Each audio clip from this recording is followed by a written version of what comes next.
আচ্ছা, এটা হচ্ছে রাবার বাগান। তো রাবার বাগানে একটি রাবার গাছ থেকে রাবার পড়তেছে আমরা দেখতে পারতেছি। আমরা এই দেখুন, এটা হচ্ছে রাবার পড়তেছে। তো এই হচ্ছে রাবার গাছটা, এই হইল রাবার বাগান। তো আমাদের সাথে আছে এখানকারই একজন স্বনামধন্য ব্যবসায়ী, উনি একটি রাবার বাগানের মালিক। তো পলক চক্রবর্তী, দাদা একটু বলবেন এটা কিভাবে কাজ করে বা কিভাবে রাবারগুলো সংগ্রহ করে? রাবারগুলো সংগ্রহ করার মেইন উদ্দেশ্য হচ্ছে যে আপনি যে জিনিসটা দেখছেন, হুম হুম এটা হচ্ছে যে মানে গাছের উপরি ভাগটা যেটাকে বলে। হুম তো আমাদের মূলত এই যে জিনিসটা তরল পদার্থটা, হুম হুম হুম এটা ভিতর থেকে আসে। হুম যখন আপনি রাবারটাকে নেবেন বা আপনি এই রাবারটাকে এখানে সংগ্রহ করবেন, তো আপনার কাছে চুরি মানে এটা যে যেটা দিয়ে মানে কাটা হয়, হুম ওই জিনিসটা দিয়ে আপনাকে এখান থেকে কাটতে হবে। তো আপনি একটা বর্ডার করবেন, ড্রেন টাইপের একটা বর্ডার হবে। হুম ওটা দিয়ে ভিতর থেকে যে তরল পদার্থটা, হুম এটা এখানে এসে জমা হয়। হুম হুম এখানে যখন জমা হবে তখন গিয়ে এটা সংগ্রহ করে একটা প্লেট থাকে, প্লেটের মধ্যে এটা বসানো হয়।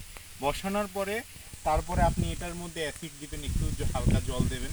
দেওয়ার পরে এটা কি হবে, এটা তখন গিয়ে এই রাবারটা তখন জমবে, তখন এত বড় একটা মানে প্লেটের মতো হবে। ওটাকে আপনি একটা মেশিন আছে, মেশিনের মাধ্যমে আপনি জিনিসটাকে আপনি ওইখানে মানে একটা আমাদের এখানে রাবার চিবানোর একটা মেশিন থাকে, হ্যাঁ হ্যাঁ ওটা দিয়ে চিবানোর পরে এটা এরকম একটা কাপড়ের মতো এতটুকু সাইজের একটা জায়গায় মানে সংগ্রহিত হয়। হুম তারপর এটাকে আপনার কি করবেন, শুকাবেন, রোদ লাগাবেন, তারপরে এটাকে সংগ্রহ করতে করতে করতে করতে আপনি যখন এটা মানে দেখতেছেন যে আপনার কাছে 20 কেজি 30 কেজি হয়ে গেছে, হুম তখন আপনি গিয়ে এটাকে বিক্রি করবেন।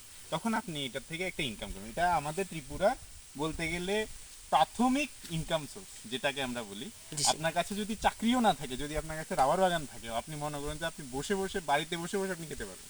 আচ্ছা আচ্ছা একমাত্র একটা উদ্দেশ্য আমাদের ত্রিপুরা। আচ্ছা আচ্ছা, তো খুবই ভালো, খুবই ভালো দাদা, খুব সুন্দরভাবে এটা বুঝিয়ে বলেছেন।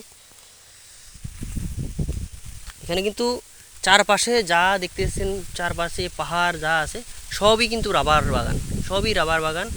মাঝে মাঝে কিছু বাঁশ বাগান রয়েছে, বাঁশ বাগানের মাঝে, আর সবগুলোই কিন্তু রাবার বাগান যা আশেপাশে দেখা যাচ্ছে।